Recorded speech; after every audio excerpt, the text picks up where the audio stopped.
I don't like to say much about people's work in here because you are already a journeyman. And you know that your work has to be good. It's your signature. And for you to get referrals, you have to do quality work. So if you're lacking in skill, lacking in tools, lacking in any of those areas of customer service, you got to take care of those pretty quickly because you got to keep these little lines moving. You don't have time to go back the second time. So it's got to be a quality and it has to be effective and efficient. Let me give you an example of a person who I used to work with, that he set cabinets in houses for me. He's an old timer. And he'd show up with his truck and he'd back it up to the door and everybody else hustle, hustle, hustle. And old Franz was his name. And Franz got out of the truck and he was smoking his cigarette and he was listening to the radio and he set up his little thing of lemonade over there and his water, and then he lowered the tailgate and he made sure that he had his tools and everything in place. He came into the kitchen and he looked and he made some measurements and never said a word and put a couple pencil marks over there and just kind of look and figure it out, and then he'd start to work. And he had a little board that he would use like that to hold that cabinet. Then he had another little thing that he put over there to hold that. And he had everything totally efficient. And he could do a massive amount of work in one day with no hustle, shuffle, hubba, hubba, hubba. It was organized, it was efficient. He had everything that he needed on that truck. So efficiency is going to be very important when you're working by yourself. You don't have time to make trips across town. Now, let's say that you maybe want to move that up to where you have 2 or 3 people or so working for you. There are 4 functions of management. There's nothing that I'm saying here that's brilliant. There's nothing that I'm saying here that you can't obtain by sitting down and doing a lot of reading. But there's basically 4 things that you're going to have to take care of when you are running a company and managing a company. The very first one is planning. Now, often you'll hear, if you go in to borrow money, yeah, we need to see a business plan. So I'm only going to talk to you a moment about a business plan, because most people, that's not what you need. A business plan is set up for people who want to look to see if they want to loan you money or invest in your company. And most of the time in a business plan, I rarely see them. I haven't. I just have not seen them ever work out like somebody did a 5-year plan and it worked.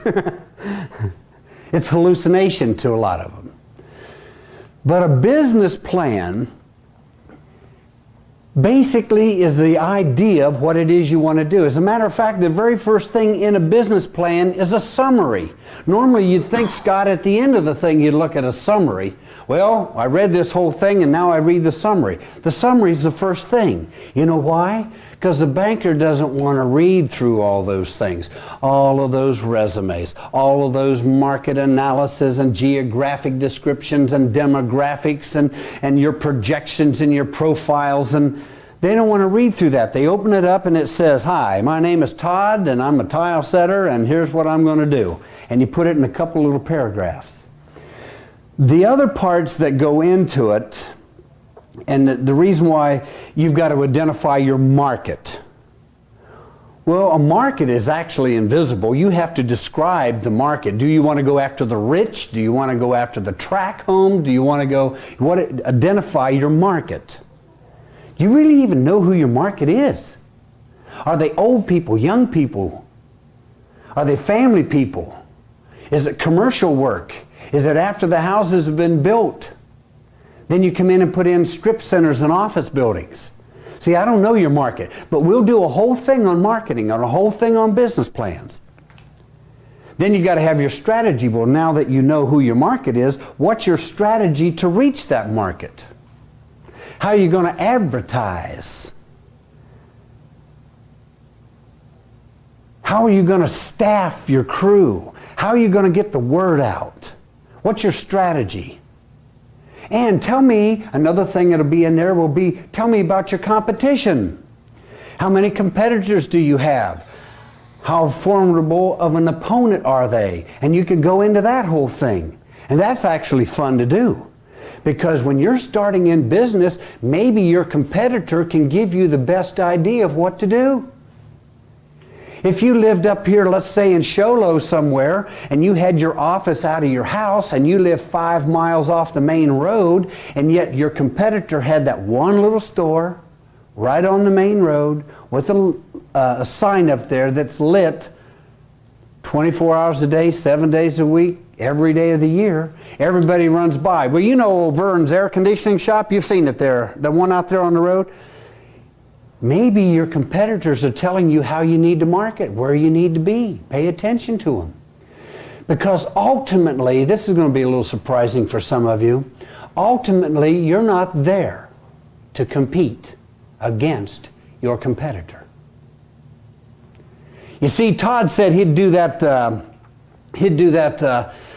patio for $2,000, and then Danny came in here and said he'd do it for $1,800. And then Scott came in and said he'd do it for $1,500. I'll tell you right now, I'll do that patio for $1,300. You're just bidding against the bidders. You guys are in a race to the gates of hell. So sooner or later, you learn from your competition. You learn how they do things and what not to do or what to do. But ultimately, who you have to have in order to win at this game are customers. So your customer has to see you as a nice, clean, organized truck. A guy came in who was very pleasant. You have to try to win the customer. So your real battle is trying to find and how to win with the customers. And if you're real good at that, your competitors will say, well, what's he doing that we're not doing? I bid that patio cheaper than he did. There was something in what you said to that homeowner that they wanted you on their job. So you're planning, your business planning and stuff, it's okay to make those business plans because you'll make financial forecasts and how you're going to get the money for it, and you present that to bankers. Look, let's get real. Bankers are not interested in giving brand new contractors who've never been in business a whole lot of money. Does that make sense? They just don't rush out to do that. Now, if you've got good savvy and you've been in business, you've been around the block, then they want to know what your ideas are, and the business plan becomes more important. The plan that I would like for you to focus on is what we call the annual plan. The annual plan, this 1 year at a time. Let's say, for example, here that Scott and I sat down and we did the 1 year annual plan, and you know where we're going to do it?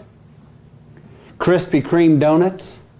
We're going to sit over there, get some fresh donuts and a couple cups of coffee, and I'm going to say, what could you get done, Scott, in the next 30 days? Well, I could get this done, and I could go over in Glendale, and I could get my business license number for Glendale. I could go ahead and do the fast signs and get a sign for my truck. I could clean out my truck and get my tools ready to go. That'd be good. What could you do in 60 days? Well, in 60 days, I could probably get some stationery and probably set up and get my cell phone, and I'd get a fax machine. What could you do in 90 days? Do you see what I'm saying? That's a working plan. That's a working plan.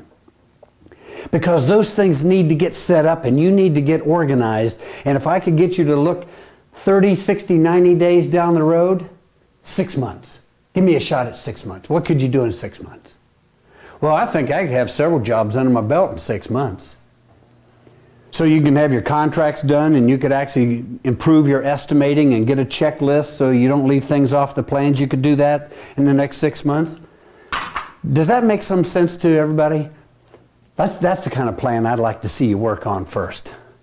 If you need a business plan, then we need to get into that class on a business plan. Or if you're in a hurry, you can get on the internet and get some software, or go to a software store, get a book, because they got a whole bunch of them.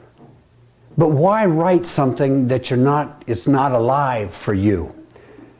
I paid an individual who had a master's degree in business, and he gladly announced to me that he had my 5-year business plan complete. Well, I thought, well, that's interesting. I wonder what he put in there, since he didn't ask me what I wanted in my business plan. He just filled out all the forms, and it looked like a nice business plan, and it read real well. There was nothing realistic about it. So let's just get together an annual plan. Let's just go out here a few months and make it work. So the first thing is you got a plan. The second thing is that you have to get organized. Oh. Now there are some exceptions, but in general, in the construction industry, men are not well organized. You know, I've had to apologize to my neighbor. I actually thought that maybe he got my drill out of my truck. And I thought my neighbor took my drill. And it was a couple of months later I finally cleaned out my truck. Well, hell, there's the drill right there. I used to blame my tools being gone on my kids. I was awful on my kids. It was. Them two boys could get into more things. But it wasn't that I was just not that organized. So I actually had to get a service body bed and take the bed off my truck and put a service body bed with all the cabinets and drawers. And I finally learned how, but it kept me better organized. I could find my tools and I was better at it. But there was the office things that I had to get done, you know, and I was having trouble with that. So I started using 39-cent spiral notebooks that you buy at the drugstore. And people laugh at me, they do right here in this office, because I've had these since all the way back into the 70s. I make a list. This is my list. Get after it. Notice that the list isn't that long, because I can't do that much in a day anyway. And so was it important to get done today? Was it an emergency? Did I work on, you know, so I just make a little list. Maybe what you need to get organized is a 39-cent, make a list and do it. Not too tough. I think that can get you to the first level. Just make a list. Oh, I watch people, oh, look at this guy back over here with this Palm Pilot writing all this stuff down. I can't do that. Just give me a lead pencil and a piece of broken drywall and I'll make a list. Throw it on the dash of my truck and I'm good to go. So get yourself organized. You got to be organized, because you just fail to pay your state sales tax, and it's a 25% penalty. So let's say that you sold a house and you had $1,000 worth of sales tax and you didn't send it in on time. 25%. $250 the government gets on penalties plus interest. And if you don't do it for the second month or the third month, all of a sudden the tax man made more on that job than you did. So some of these things have got to get done. And again, we'll have another series of what those things are and how to get them done. I can't cover it all. You can't accept it all. I can't remember it all. But just the simple organizing of a pad, paper, and get after it, and you'll get more done with a list than you will without a list. Anybody want to argue? Okay. Now, there was a great philosopher by the name of Clint Eastwood. Well, he was. He's a philosopher. He was the guy that said, a man's got to know his limitations. Because I tried to be a bookkeeper. I'm writing payroll checks across the hood of my Chevrolet. Everybody's lined up, everybody's in a hurry. I'm making mistakes on my paychecks. I'm going home, and while my family's watching TV or something, I'm out in my little office trying to figure out, why in the hell did I pay Danny $387? What was I thinking? And I had to do it all backwards, and I'd make mistakes, and then I didn't know anything about insurance, so I didn't get coverages for theft, and I started getting things stolen off of the job, and my costs was getting me, and I had to buy more plywood because it wasn't covered by my insurance. What was I doing? I'm trying to learn labor laws and payroll laws and insurance and, well, I don't know, liability from builder's risk, from named peril. What do I know about that stuff? Completed operations. So I finally figured, I need some help. So I got people. I outsourced that to people who knew. I finally found an insurance person that understood the contractor mess. And I haven't had problems since. I found people that could handle payroll and handle those things, and it makes my life simpler. I get to focus on what I like to do. I get to focus on the next job. Those things, if handled properly and outsourced properly, will free your mind, keep alive your creativity, and it'll keep you energetic. But I know contractors well enough that if they've got to sit down at a desk after a hard day's work and start doing these things, it's not fun. It's not fun. So staffing and hiring people, basically you have to look at what things can I shove off onto other people. And then hire that neighbor down the street and have him help clean up your truck, clean up the job site, let him stay there while the building inspector shows up. You know, be able to learn how to delegate some of those things off. If you're trying to knock down $20, $25, $30 or more an hour, you can't be sitting there waiting for the building inspector for 3 hours. You're better off to pay somebody and tell them to clean up. Now, another thing that'll do is that'll teach you how to give in communication. Now, I add just a bit to this story, but not much. I had a kid and I told him that he was to wait here for the building inspector, and I told him to clean up. When I came back, the guy had washed his face and he was combing his hair, and the boards were laying around here and the debris. It was as simple as that. Now, that is not a great exaggeration. That guy spent time on personal hygiene instead of cleaning up, so I didn't give him proper instructions. I want you to put all the wood over here, gather up this scrap wire, make sure it's over there. Then I want you to sweep out the thing, make sure the plans are over here. Learning how to give instructions is very important in this business. It will challenge your communication skills. Now, we talked about planning, we talked about organizing, we talked about hiring or outsourcing this. The next thing we're going to go into are controls. Ladies and gentlemen, there are a couple things under controls that must be controlled. Two things must be controlled. Money. Got to know where your money is. Got to know who's after the money. Where are the bills? Where are the taxes? Where's your money? Are you protecting the money? Money is the lifeblood of the business. Without money in your business, it is dead. So, do you have a checking account? Do you keep money in your pocket and you're just spending it without thought? Do you have a money market account that earns some interest, that you put money in there and try to keep it? Do you know where your bills are and when they're hitting? Do you know when your jobs are going to reach points to where you get payment?